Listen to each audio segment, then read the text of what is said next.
Toutes les femmes ont quelque chose en commun. Et non, ce n'est pas ce que tu crois. Ce n'est pas un secret qu'elles murmurent entre elles. C'est une chose qu'elles ne disent jamais, qu'elles ne reconnaissent même pas entre elles, mais qui guide chaque décision émotionnelle qu'elles prennent. Ce ne sont pas des faiblesses physiques, ce sont des failles psychologiques. Invisibles pour l'homme moyen, mais parfaitement claires pour celui qui sait observer sans parler. Et tu vas apprendre à les voir. Machiavel écrivait « Celui qui contrôle les peurs des autres devient le maître de leurs âmes ». Aujourd'hui, tu vas découvrir les 9 faiblesses féminines que la majorité des hommes ignorent, mais que l'homme dominant connaît par cœur. Et une fois que tu les verras, tu ne pourras plus les ignorer, ni t'empêcher de les utiliser. Si tu arrêtes ici, tu resteras comme tous les autres. Mais si tu continues, tu comprendras ce que 99% des hommes ne sauront jamais. Prépare-toi, car ceci n'est pas de la séduction, c'est du contrôle. Toute femme a besoin de se sentir validée, même si elle le nie, même si elle te dit qu'elle est autonome, qu'elle n'a besoin de personne, qu'elle est au-dessus du jugement des autres. Mais est-ce bien la vérité? Depuis l'enfance, on lui a appris que sa valeur ne réside pas dans ce qu'elle construit, mais dans la façon dont elle est perçue. Son corps a été jugé avant ses idées, sa voix corrigée avant ses arguments. Son estime d'elle-même a toujours été conditionnée à l'approbation extérieure. C'est pourquoi, même chez les plus fortes, les plus rationnelles, les plus éveillées, une voix intérieure subsiste. Est-ce que je suis suffisante? Est-ce qu'on me voit? Est-ce qu'on me choisit? Car cette voix ne disparaît jamais. Elle se dissimule sous le sarcasme, l'auto-sabotage ou le masque froid du détachement. Ton pouvoir commence lorsque tu apprends à la détecter. Pas avec des compliments banals, pas avec des phrases toutes faites, mais avec une validation chirurgicale, précise, stratégique. Car lorsque tu remarques ce que personne d'autre ne voit, une contradiction dans ses paroles, une blessure dans ses yeux, une force qu'elle ne soupçonnait même pas, tu éveilles en elle une émotion qu'elle ne peut pas expliquer, celle d'être enfin vue. Et cela la bouleverse, car la plupart des hommes ne voient pas. Ils désirent, ils poursuivent, ils projettent, mais ils ne regardent pas. Toi, tu observes, en silence, avec intention.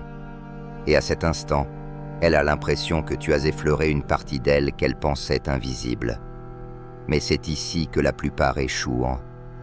Dès qu'elle réagit positivement, ils pensent qu'il faut continuer à la flatter, entretenir son ego pour garder son affection. C'est une erreur. C'est ainsi qu'ils deviennent des admirateurs de plus. Et dès l'instant où elle sent qu'elle t'a conquis, elle cesse de te désirer. La validation perd toute valeur lorsqu'elle est offerte gratuitement. Mais lorsqu'elle est rare, méritée, offerte uniquement lorsqu'elle se dépasse vraiment, elle devient une drogue émotionnelle. Un simple mot de toi, lancé avec froideur, peut faire plus mal qu'une rupture. Un compliment au moment exact peut marquer sa journée, sa semaine, ou le souvenir qu'elle garde de toi. L'addiction commence là, pas à cause de ce que tu donnes, mais à cause de ce que tu retires. Ton attention n'est pas une récompense automatique, c'est un privilège. Et plus tu es rare, sélectif, avare de ta validation, plus elle en veut, plus elle fera d'efforts, plus elle deviendra obsédée par la question « Pourquoi ne tombes-tu pas comme tous les autres ?» Et c'est là que tout commence. Mais la validation seule ne suffit pas. Il y a en elle quelque chose de plus profond, de plus viscéral, que très peu de femmes avoueraient, mais que beaucoup ressentent quotidiennement sans savoir le nommer. Ce n'est pas un besoin d'amour, c'est un besoin de montagne russe. Beaucoup de femmes ne sont pas faites pour la paix, du moins pas émotionnellement. La stabilité les apaise, oui, mais les ennuis aussi. Et l'ennui est toujours le prélude au désintérêt. Lorsqu'un homme devient prévisible, constant, disponible, il cesse d'être désirable. Car en elle vit une faim permanente pour la stimulation émotionnelle, un besoin d'intensité, de rebondissement, d'instabilité maîtrisée. Ce chaos émotionnel est ce qui lui donne l'illusion d'être vivante. Et cette illusion, elle la confond avec l'amour. Pour elle, l'amour c'est l'anxiété, l'euphorie, l'attente, la peur de perdre. Ce n'est pas de l'amour. C'est un vide intérieur déguisé en adrénaline, et c'est là que tu entres en scène. Tu n'es pas linéaire, tu n'es pas prévisible, tu es calme et tempête, lumière et éclipse. Un message tendre la nuit, suivi de 2 jours de silence. Un regard profond, suivi d'un détachement glacial. Mais tu ne le fais pas pour jouer, tu le fais pour contrôler. Car tu sais que l'émotion ne naît pas de ce que tu donnes, mais de ce que tu retires. Et ainsi, elle commence à réfléchir, à rejouer chaque mot, chaque geste, chaque interaction. Elle se demande ce qu'elle a fait de mal, pourquoi tu t'es éloigné, où elle a échoué. Et lorsqu'une femme commence à trop penser à toi, à dépenser son énergie à tenter de te décoder, ce n'est plus elle qui décide, c'est son système nerveux. Et plus elle pense, plus elle s'attache. Parce qu'elle veut revenir à cet état émotionnel élevé que tu as déclenché. Et juste au moment où elle pense t'avoir cerné, compris ton jeu, tu la frappes avec le geste le plus puissant, l'indifférence, pas le rejet brutal. Non, le calme total. Tu ne la poursuis pas, tu ne t'expliques pas, tu continues ta route, comme si rien n'avait changé. Et là, elle comprend d'une chose qui l'ébranle. Tu n'as jamais eu besoin d'elle. Tu ne tournes pas autour d'elle. Tu n'as jamais vécu pour elle. Tu as une mission, un but, un chemin que tu suivais bien avant de la rencontrer et que tu poursuivras même si elle s'éclipse. Et cela, c'est une secousse pour elle, car elle n'a pas l'habitude d'être secondaire. Elle est habituée à être le centre. Tous les hommes qu'elle a connus l'ont poursuivie, admirée, mise sur un piédestal. Mais toi non, toi tu as déjà un objectif, et pour la première fois, elle doute. Elle ne sait pas si elle t'a, ou si elle pourra jamais t'avoir. Et pendant qu'elle s'en mêle émotionnellement, toi tu avances, froid, concentré, intouchable. Et le plus ironique, c'est que plus ton attention s'éloigne, plus la sienne se fixe sur toi. Lorsqu'une femme pense trop à toi, elle ne peut plus t'oublier, même si elle le veut, même si elle essaye, car son désir n'est plus libre. Il est né de la perte de contrôle. Et au moment précis où elle croit pouvoir te reconquérir, il se produit quelque chose d'encore plus brutal, quelque chose qu'elle n'avait pas anticipé. Elle réalise que tu as une vie, une direction, un objectif, qui ne la place pas au centre. Et c'est là que la plupart des hommes s'égarent, mais pas toi. Toi, tu ne lui donnes pas l'impression qu'elle est ton but.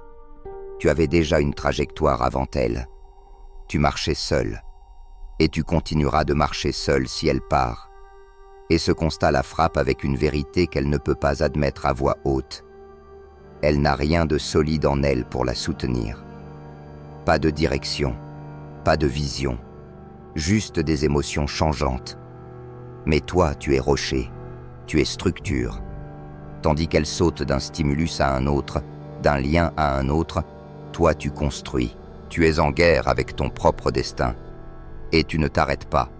Lorsqu'une femme sans but voit cela, elle ressent 2 choses, de l'admiration et de la peur. Peur de ne pas être à la hauteur, peur d'être remplaçable, peur de ne pas avoir sa place dans un monde qui n'a pas besoin d'elle. Et alors, il se passe quelque chose qu'elle n'a jamais ressenti auparavant, le respect, car pour la première fois, elle ne sait pas si elle peut te conquérir. Elle ne sait pas si elle peut rester. Elle ne sait pas si un jour tu t'éloigneras sans jamais te retourner. Et c'est là que commence son véritable combat. Elle ne se bat plus contre d'autres femmes. Elle se bat contre elle-même, contre son insécurité, contre son besoin d'attention, contre sa peur de ne pas être suffisante pour un homme qui n'a besoin de validation de personne. Et retiens bien ceci. Lorsqu'un homme a un but, une femme qui n'en a pas n'a que 2 options. Abandonner son ego ou partir. Et si elle reste, ce n'est plus pour te gagner. C'est pour ne pas perdre le privilège d'être à tes côtés. C'est à ce moment exact qu'elle arrête simplement de t'aimer et que tu commences à la dominer. Et lorsque lentement, elle commence à graviter autour de ton objectif, lorsque tu deviens son centre de gravité, la peur la plus viscérale s'éveille en elle, une peur invisible, qu'elle ne reconnaîtra même pas, mais qui dictera chacun de ses gestes dès qu'elle commencera à s'attacher. La peur d'être abandonnée, pas l'abandon physique, pas le fait que tu partes avec une autre. Non, ça, elle peut le gérer. Ce qu'elle ne peut pas gérer, c'est que tu partes sans émotion, sans explication, sans colère, juste parce que tu en es capable. Cela la désarme, car elle n'est pas préparée à un homme qui ne s'attache pas par manque, un homme qui peut fermer la porte sans se retourner et continuer à marcher avec la même sérénité que lorsqu'il est arrivé. Sais-tu pourquoi cela la touche autant? Parce que la majorité des hommes qu'elle a connus sont restés émotionnellement accrochés. Même après la rupture, il y avait toujours un appel, un message, une rechute, une fissure laissée ouverte. Mais pas avec toi. Toi, il n'y a pas de drame, pas de fin explosive, juste le vide, le silence, l'absence véritable, le détachement complet. Et cela l'oblige à affronter une vérité brutale. Tu peux vivre sans elle, et tu ne restes pas là où tu n'es pas valorisé. Pas par orgueil, par principe. Voilà ton véritable pouvoir. Et lorsqu'elle réalise qu'elle pourrait te perdre sans savoir quand, comment, ni pourquoi, elle commence à changer. Elle ne discute plus de la même manière. Elle ne réclame plus les mêmes choses. Elle cesse les jeux pour attirer une réaction, parce qu'elle comprend que si elle franchit la limite, tu ne te battras pas, tu disparaîtras, et il n'y a pas de châtiment plus grand pour une femme émotionnellement investie qu'un homme qui ne réagit pas à la manipulation, qui ne supplie pas, qui n'explique pas, qui s'en va, simplement. C'est là que naît le respect, non parce que tu l'imposes, mais parce qu'elle comprend que si elle ne protège pas ta présence, elle devra s'habituer à ton absence. Et il n'y a pas de peur plus réelle que celle-là. L'amour immature crie, exige, proteste. L'amour mature observe, évalue, et s'il ne sert plus, s'en va. Et si tu penses que c'était puissant, attends. Car la faiblesse suivante ne parle pas de ce qu'elle craint, mais de ce qu'elle désire profondément, sans jamais oser le demander. Après avoir goûté à la peur de te perdre, un désir plus profond naît en elle, le besoin de se démarquer. Car ce qui la brise intérieurement, c'est l'idée que pour toi, elle pourrait être juste une autre. Elle ne veut pas être la plus belle, la plus drôle, la plus convoitée. Elle veut être la seule. Elle veut ressentir qu'il y a en elle quelque chose qu'aucune autre femme ne possède. Et c'est ici que tu dois faire preuve de froideur, pas en lui disant ce qu'elle veut entendre, mais en lui faisant sentir ce qu'elle ne peut pas expliquer. Ne lui dis pas qu'elle est spéciale. Rends cela évident, par des gestes brefs, par des silences qui la font trop réfléchir, par un regard qui dure une demi-seconde de trop, mais qui la hante pendant des jours. Lorsqu'elle sent que tu ne la traites pas comme les autres, mais sans jamais lui dire pourquoi, elle entre dans une boucle silencieuse mais puissante, la comparaison invisible. Elle observe comment tu agis avec les autres, comment tu parles, comment tu regardes, et lorsqu'elle réalise que ton attention est sélective, que tu ne souris pas par politesse, que tu ne distribues pas ton énergie au hasard, elle veut savoir pourquoi elle et pas une autre. Mais comme tu ne confirmes rien, ne clarifies rien, ne verbalises rien, elle reste piégée dans le doute. Et ce doute devient une addiction, car le désir ne naît pas lorsqu'on aime quelqu'un. Il naît lorsqu'on sent qu'on est aimé, mais qu'on ne sait pas pourquoi. Et si tu sais maintenir cet équilibre, si tu restes ambigu sans être froid, affectueux sans être soumis, intense sans être disponible, elle commencera à vouloir te mériter, sans même s'en rendre compte. Elle deviendra plus douce, plus attentive, plus investie, pas par amour, mais parce que tu lui offres une chance de se sentir irremplaçable, sans jamais lui garantir qu'elle l'est. Ce qui est conquis facilement est vite jeté.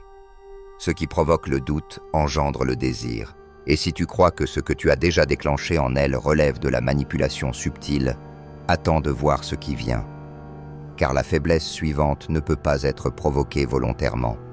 Elle ne peut pas être forcée. Elle arrive toute seule. C'est ce besoin irrationnel de te comprendre, de te décoder, de percer le mystère que tu représentes. Et c'est une autre forme de pouvoir. Un pouvoir silencieux, lent, profond. Tu ne contrôles plus par ce que tu fais. Tu contrôles par ce que tu caches. Écoute bien. Si tu comprends ce qui suit, tu ne verras plus jamais les choses de la même façon. Chaque femme, et quand je dis chaque femme, je veux dire toutes, a une faiblesse pour le mystère. Mais attention, pas le faux mystère, pas la comédie du mec compliqué, pas l'arrogance jouée. Ce genre d'homme trahit son insécurité par ses excès. Le vrai mystère masculin ne se joue pas, il se construit. Par le silence, par une présence stable, par une vie intérieure que tu n'as pas besoin d'expliquer. Plus tu es ancré, plus tu es insaisissable. Et plus tu es insaisissable, plus son esprit s'active. Elle se met alors à analyser, à imaginer des scénarios, à construire des histoires dans sa tête, à essayer de deviner. Qui est cet homme? Pourquoi ne réagit-il pas comme les autres? Pourquoi est-ce que je me sens proche de lui un jour et invisible le lendemain? Elle ne peut pas s'en empêcher. Elle entre dans une spirale cognitive incontrôlable. Et c'est là le plus important. Tout ce qu'elle imagine de toi est plus puissant que tout ce que tu pourrais lui dire. Parce que ce qu'elle projette est nourri par son propre manque, son propre désir, son propre passé. Toi, tu n'as qu'à maintenir le mystère. Ne dis pas tout. Ne termine pas les histoires, ne deviens pas prévisible. Elle ne supporte pas ce qu'elle ne peut pas contrôler, mais elle désire précisément ce qu'elle ne peut pas comprendre. Et voilà le paradoxe. Moins tu expliques, plus tu détiens le pouvoir. Mais attention, cela ne signifie pas être froid sans raison ou distant sans fondement. Cela signifie être mesuré. Choisir tes mots comme un chirurgien choisit son scalpel. Créer des silences là où les autres parlent trop. Parce que quand tu ne dis rien, elle entend plus fort. Quand tu ne réagis pas, elle vacille. Et le plus brutal, c'est qu'elle n'aime pas ça. Mais elle ne peut pas s'en détacher. Elle est piégée. Et toi, tu ne fais même pas d'effort pour la piéger. Le véritable pouvoir ne s'impose pas. Il rayonne.